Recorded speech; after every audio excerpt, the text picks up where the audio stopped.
to this pandemic edition of Ron Kaplan's Baseball Bookshelf / the Bookshelf Conversations. As you know, I usually do these as an audio and put them up on iTunes and put them on the blog. But as it so happens, the only phone in the house into which I can record the conversations with all my guests is unavailable to me, as I am currently under quarantine and pretty much under house arrest in my basement office. So I thought this would be a good time to try the new technology and see what's out there as far as what authors might be willing to do this version. If it's successful, if you like it, let me know. I can do more of these.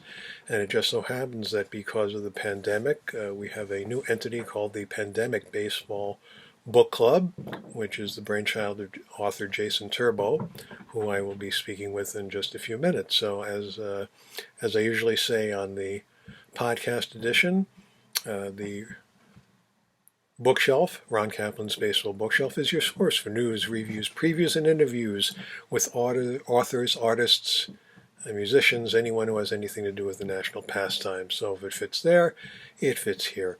So without further ado, this is the introduction to the premiere edition of the visual bookshelf conversation, as it were. Thanks, everybody. See you on the flip side.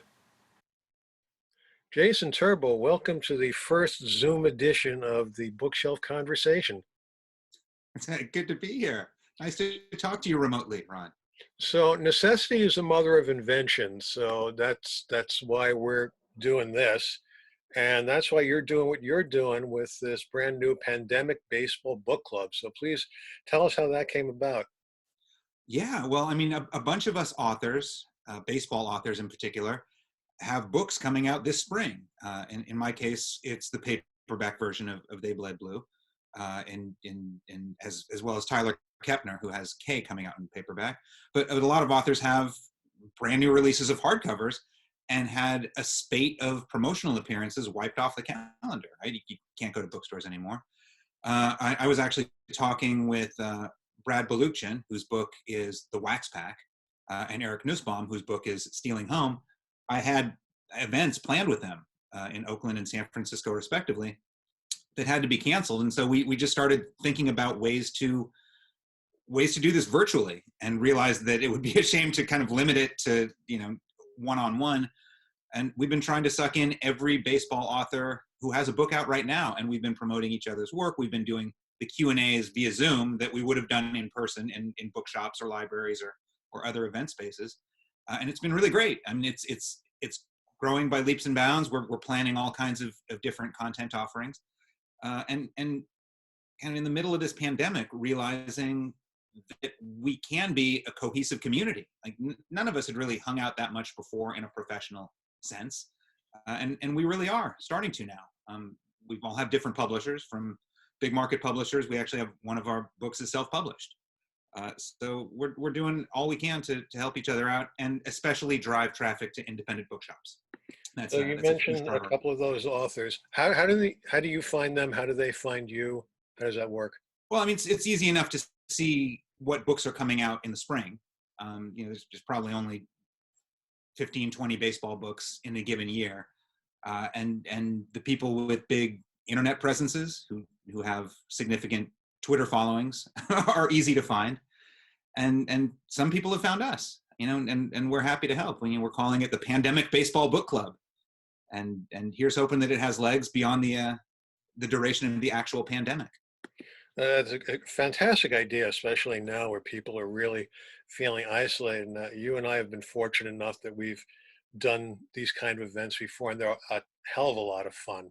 And it's just so much fun to get out there and meet the readers and meet the fans. And it's just a shame that a lot of these first-time authors will not be able to experience that right now. So to say this is the next best thing, sure, you're getting the word out. And in a sense, I imagine you could get the word out to more people, because this reaches has potential to reach such a wide scale. Absolutely. And I mean, an event in a bookstore is great, but you're talking to, 50 people maybe, sometimes far less than that. And it's good to have that one-on-one, face-to-face interaction where you can do an easy question and answer session. But by doing our face-to-face Q&As this way, it's reaching an infinite audience, as is the way of the internet. Can you give us a sense? You mentioned those two or three authors before. How widespread is this? How many authors do you have in your group, for example? Right now we have, I think, 15. Wow. Not all the books are out yet, so we're saving some that are coming out in May to talk about then. And there's a small handful of authors we haven't yet reached or who haven't yet reached us, and we're looking to contact everybody we can, because I mean it's a collective effort. I mean, none of us are making money on this beyond the ability to sell our own books, but I think many of us are really invigorated by the chance to kind of grow this community. Now, you say people can't physically get out there. And in this time of isolation, I think it's very important to be able to share something you enjoy with so many people. If it's the author talking about the book that they've worked so hard on for months, years, whatever, uh, or the avid reader sitting at home who can't get out to a bookstore, can't get out to a library, to have this, to be able to see. Like, this is the first time I'm doing a video. Most of you were a guest on the bookshelf quite a while ago for your book about the A's. uh, it's certainly a different dynamic when you can see the person, for better for worse. I don't know how that is for the people who are receiving this, but it's in this day and age, the technology allows you to expand leaps and bounds, and is forcing you to take advantage of that, so to speak. Yeah, why not? I mean, we're conceiving panel discussions where there's 3 or 4 or 5 authors in a big Zoom chat moderated by an outside person to talk about given topics related to baseball or authoring or the mood of the day. So, There's lots of interesting ways that this has potential to move. sure. How much of this time does this? How much of your time does this take up? A surprising amount. Huh? You start something as a little flight of fancy, and suddenly I'm the one designing the website, which is beyond my pay grade. Let's be fair, and just strategizing and promoting. Anika Orak, who wrote a great book from Chronicle Books about the women's all-girls professional baseball league, has been instrumental in helping us plan. So a number of us have come together, and yeah, it's taken a lot of time, but it's gratifying, and it's and right now it's good to be gratified in whatever ways you can. Now, I don't know if you can see it right now, because, again, as I keep saying, this is new to me too, and I don't know if I'm doing And it right or not. I have your homepage up on the screen, uh, and I see you have home, the author's books, blog. You have a podcast component to this? we do. That's Brad's doing. He's basically taking all the Zoom chats we're doing and streaming the MP3s as podcasts. The logo up there, which is small in this iteration, and the big logo you see are both Anika's. She's fantastic. And the basic website design is my own. Quite nice, quite nice. And how are you faring personally during all this? Surprisingly well. Like I just mentioned before you hit record, I have an office with a door that closes, so that's nice.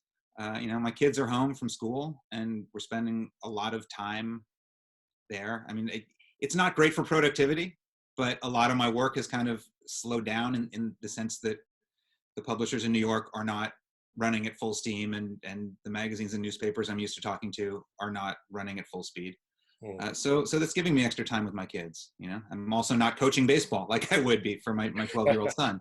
So me and him are going out to deserted fields whenever we can, just to run whatever drills we can get in. That's nice. That's very nice to be able to do that. Wish you all the luck in the world, to you and all your authors. And I look forward to a time where we can actually perhaps shake hands in the future. I would enjoy that, and I'm always happy to be your guinea pig. All right. Thanks for having me on. Thank you, sir. Take care. All right. So that was the first edition of the Bookshelf Conversation via Ron Kaplan's Baseball Bookshelf, the visual edition, obviously. Work in progress. I'll have to work on the setting, work on the guests, work on my presentation, but I hope you liked our foray into the genre. If you have any questions, please drop me a line at ronkaplan'sbaseballbookshelf@gmail.com, and please continue to visit us at ronkaplan'sbaseballbookshelf.com. In the meantime, be well, stay safe, and I hope to be seeing you soon. Bye-bye, everybody.